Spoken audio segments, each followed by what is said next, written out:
hardly going to compete. Our next theme is TTIP, and it's going to be introduced by Bridget Lechner. So Bridget, the floor is yours. Thank you.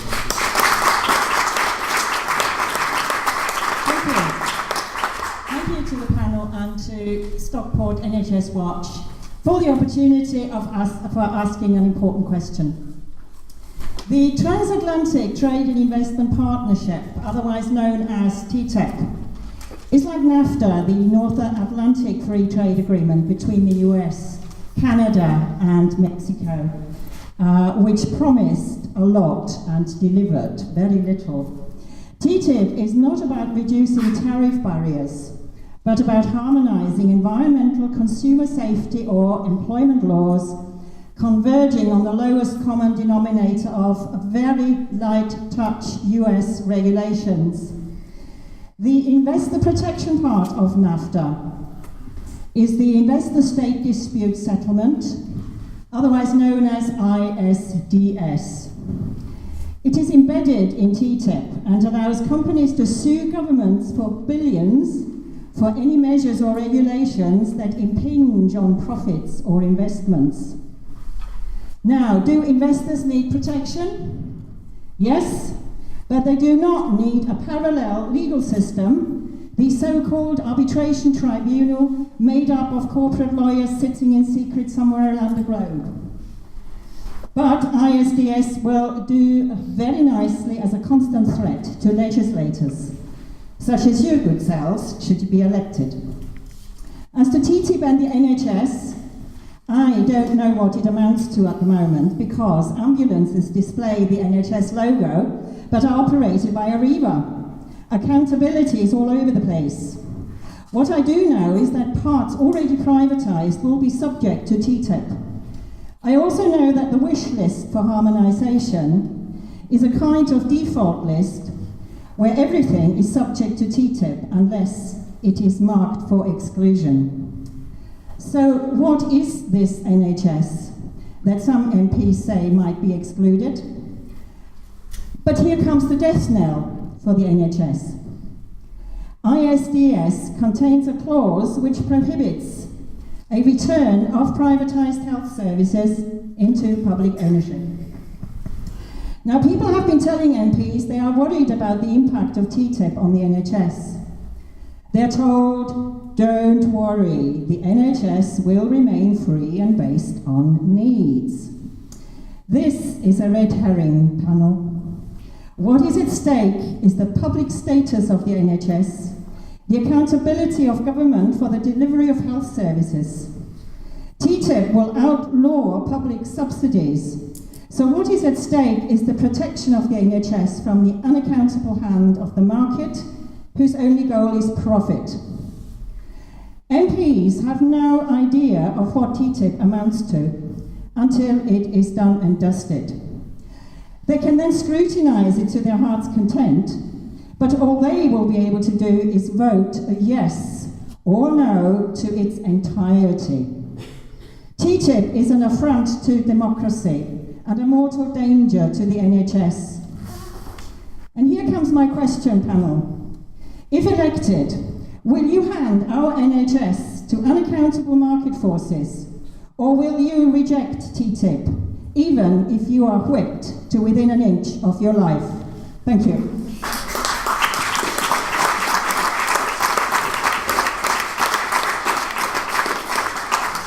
Professor Tallis is going to take over from me. Bridget thought she was too gentle a soul and I would be an absolute fierce beast to make sure that all our panellists keep to time. And in a spirit of democratic justice, I want to work the other way along the panel. And so we begin with yourself, for Breeze, to tell us, will you answer what your answer is to Bridget's question? I'll repeat the question because it's a very good one. If elected, will you hand our NHS to unaccountable market forces, or will you reject TTIP, even if you are whipped within an inch of your life? Thank you. If elected, yes, I would vote against TTIP. Hopefully, whatever dire fate I might be threatened with. the Transatlantic Trade and Investment Partnership was something which, until quite recently, I didn't fully understand. In fact, I probably still don't fully understand it. And if you talk to people about it, some people have never heard of it and have only the vaguest idea what it is. So I think we need more effort on the part of all of us who are politicians and in the media to explain exactly what it is and what it's going to mean. I know it's a treaty between Europe and the United States and Canada. It's about trade, but it will open up public services to tenders. And although I sometimes read that they will try and exclude health, to the best of my understanding at the moment, health would still be included in that treaty. And so it would mean that private companies, perhaps from the United States, would bid for and run services for our National Health Service. And if we then tried to take that back into the public sector, with our government or our health authority might be sued, might have to pay damages. And if you think of a small health authority and a big United States company with lots of money and solicitors at their disposal, even just the threat of that happening might cause a health authority or a trust to back down. So I think it's something that we really do have to vote against and work to expose. Even if you're within an inch of your life. Thank you.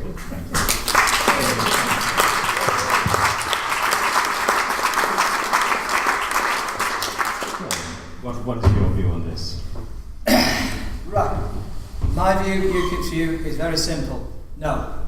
This is an EU treaty. It's not a British treaty. And we are the only party who wants out of the EU. There's your answer. No. Vote for any of the others. They will follow the whip. We don't have a whip. Okay? They all do as they're told. Regardless what they tell you, they do as they're told. We don't have a whip. We vote with our conscience. It's an EU treaty. It's an EU setup. If we're out of the EU, we're free to trade as we did once before. We don't want to stay in and we don't want anything to do with it. That's pretty straightforward. Well, thank you indeed.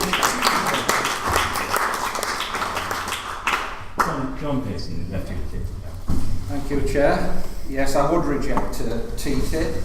I would reject it even if the NHS were excluded and even if ISDS was deleted. Having said that, I don't think that any of the assurances that we're seeing from various political quarters that the NHS is safe are to be trusted. I think we have to look at the fact that France had to ask for explicit exclusion of its audiovisual industry and its film industry. That's the only way you get an exclusion. As Bridget said in her introduction, it's a positive list and you have to have a specific exemption. So Britain has to go to the EU negotiators, ask for exclusion of the NHS. I think that's clear on everything we've seen. On ISDS is a mechanism that, yes, I would certainly deplore arbitration courts replacing the legal system of a particular nation state. But all ISDS does is it enforces the treaty. It's the treaty that's the problem, because the treaty is about non-tariff harmonisation. And non-tariff harmonisation isn't going to sign by the Americans if it means that all their standards on consumer protection, environmental regulation, worker rights, etc. have to be lifted to the EU levels. It's only going to be signed by the Americans if they are allowed to operate trade on their levels of regulation. It's a threat to democracy in that it includes something that Bridget didn't mention but I'm very concerned about, called the Regulatory Cooperation Council, which is the lifting of corporate lobbying to a new level. Brussels has an enormous number. I think that the population of lobbyists is something like 1,200 permanent lobbyists who are hanging around the corridors in Brussels permanently, day in and day out, sticking their noses in. The Regulatory Cooperation Council would have these lobbyists examining regulations before they're seen by the legislators. So that's the next step up for a corporate power grab. And that's what TTIP is all about. It's anti-democratic, It's dangerous to our cherished standards in food, consumer rights, environmental protection, worker rights, and it is a grave threat to our public services, including the NHS. So, yeah, I would vote for it even if I was whipped to within an inch of my life. Thank you. Thank you, sir.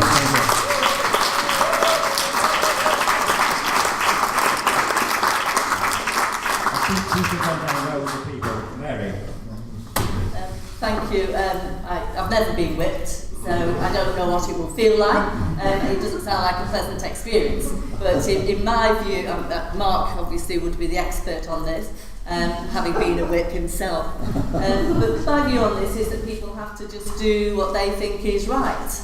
I don't know everything about TTIP, and you're right, it is quite a complicated treaty, and it does need to be looked at, and which I would do in detail. So I don't know everything, but I do know that we've got 90 trade treaties already, and this is a trade treaty in the same way. And I do know that assurances have been given, which would seem to convince me anyway, and obviously not everybody, that the NHS will not be included in that, and is not under threat. I come from a very simple position, which is, it was stated earlier on, an NHS that is free at the point of use, which is paid for by us all. And that seems to be something that we want to carry on, regardless of whatever trade treaties are going to be signed. The record in government is a good one on the NHS. Prior to the general election in 2010, we'll be coming to the NHS shortly. TTIP is the issue at the moment. We pledged to ring-fence spending, and we have done, and I think that just shows that there is a real desire within government and within the Conservative Party to protect something which we believe is precious and valuable to us all. Thank you. Thank you very much. Thank you. Martin. Okay. Thank you. First of all, before we get into the detail about TTIP, 3 minutes to cover TTIP is quite impressive. But actually, the way we found out about this ought to cause profound concern about our democratic rights in the first place, because the only reason we know about it is actually because of leaks and then freedom of information requests. And that is not the way for such a policy of such major significance to come to the notice of the people of this country, or indeed any other democratic nation. So that's the first thing to say. There are 4 massive problems with TTIP. I am not opposed to trade deals in principle, but there are 4 massive problems that would have to be resolved before I could in any way support it. The first is the issue of the opening up to competition, not just of the NHS, but actually, frankly, of other public services as well. And absolutely, that should be exempt, and we should have a general exemption of public services from competition, because companies that come in from other countries will not necessarily bring the culture to the provision of public services that we expect from homegrown provision. So that's number 1. The second is being referred to as this investor states disputes arbitration system. There was a situation under another trade agreement where a company from Switzerland actually took the government of Germany to court because the government changed the law and the company lost out as a result, and they decided that that was a breach of their corporate rights, took the government to court and won. We cannot have a situation in which the private sector sets the programme for government and not the elected representatives of the people. Yeah. That is simply wrong. We cannot have a rush to the bottom, and all the standards that John talked about. For me in particular, actually, one of the things that's massively at risk is the issue of workers' rights. We could see a massive dilution in workers' rights as provision for services is taken from countries with high standards and simply put into countries with low standards where the costs are cheaper. And actually, the EU is already making provision for structural funds to be made available to areas which will suffer employment issues as a result of the movement of activities as a result of TTIP. So we have to be careful of that. And the fourth and final thing is, actually it's non-reciprocal, because this is with the United States, because this is an agreement with the federal level government, not with the individual states of the United States. And actually they can still impose barriers to this. So it's non-reciprocal actually in relationship with the states. 4 massive issues. Take those out, deal with those. I will support a trade agreement, but not with those in. Thank you.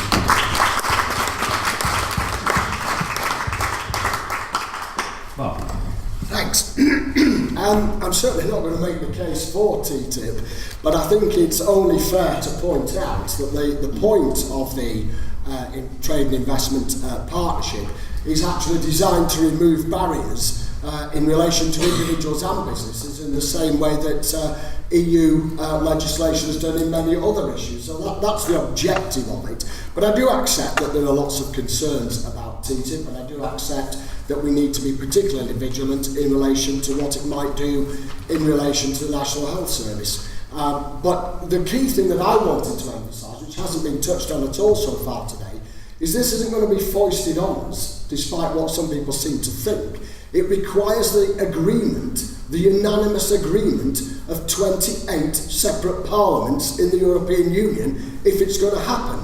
And that's not new and just recently released or anything. That information was out there right at the start. The matter has been debated in the House of Commons, and again, I'm not quite sure why the media have shown a lot less interest in this issue than they do some others. But the fact is, there have been debates about this issue, but the whole point about it is that it can't be foisted on us against the will of our own government. Now, whether or not the government goes along with it, of course, in large part depends on the makeup of the government after the general election. So I do understand the concerns, and it's partly for that reason, although I too have had personal assurances from ministers that the NHS is not part of TTIP, would be exempt from it, because I know how much we all cherish the National Health Service and want to protect it, and I bow to nobody in my admiration for the National Health Service and support for it.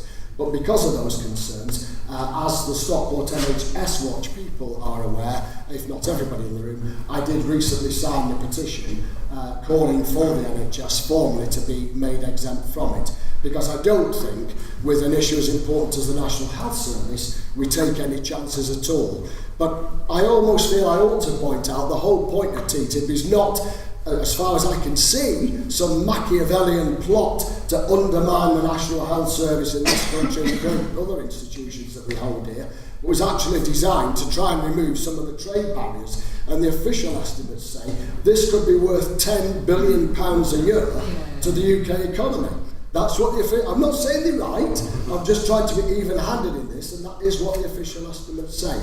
As I say, I remain sceptical, and that's why I've signed the petition to ask the NHS to demand that the NHS be made exempt from it. So, in Bridget's question, if you were whipped by yourself for an inch of your life... I don't think the questions... Sorry, I was going to just say that, Ray. I don't think the proposition in the question is mutually exclusive. I certainly wouldn't vote for anything. I've just written the words down that handed over the NHS to unaccountable market forces. Never have, never will. So I can be absolutely clear on that.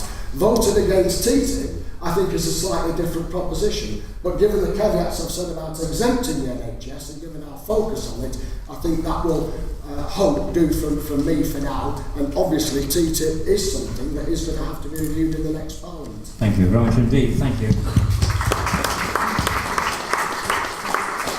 We've got 2 minutes left, and it's your question. Is any supplementaries you'd like to address to anyone in particular? We've just got 2 minutes. Well, thank you. Thank you very much for the opportunity, because there's one big question I've got. I hinted at it in my deposition. The NHS is now in so many bits. What is it? What NHS are politicians talking about when they say we're going to try and exempt it? I mean, just what is it? What is that thing called NHS now? That's a very difficult question, but one sentence each. Thank you. Anybody wish to respond to that? Don't rush. Yeah. Mary? Yeah. Well, it's the NHS that I know and I love, which is the NHS that you can see your doctor, you can go to the local hospital, you can be treated. It's the NHS that has produced Salford Royal's great result this week. It's I tend to praise our hospitals when they do well, and Salford Royal has been graded outstanding by the Care Quality Commission. It's only the second time that's happened in this country. We have a great NHS, and it's one that we should support, and that's what I would say our NHS is. Thank you. I don't think that was quite the burden of Bridget's question. Can I just say, Mark, just a quick one, 30 seconds. I'm less interested in Salford Royal than I am about Stepping Hill and with the Chart Hospital, which serve the Cheadle parliamentary constituency. But I was asked to sign up by Stockport NHS Watch to a petition which simply said the NHS should be made exempt. And I think the people organising the petition, and most people in this room, we all understand what we mean by the NHS, and that's why I was happy to sign it without any caveats at all. Well, thank you very much indeed. And thank you all for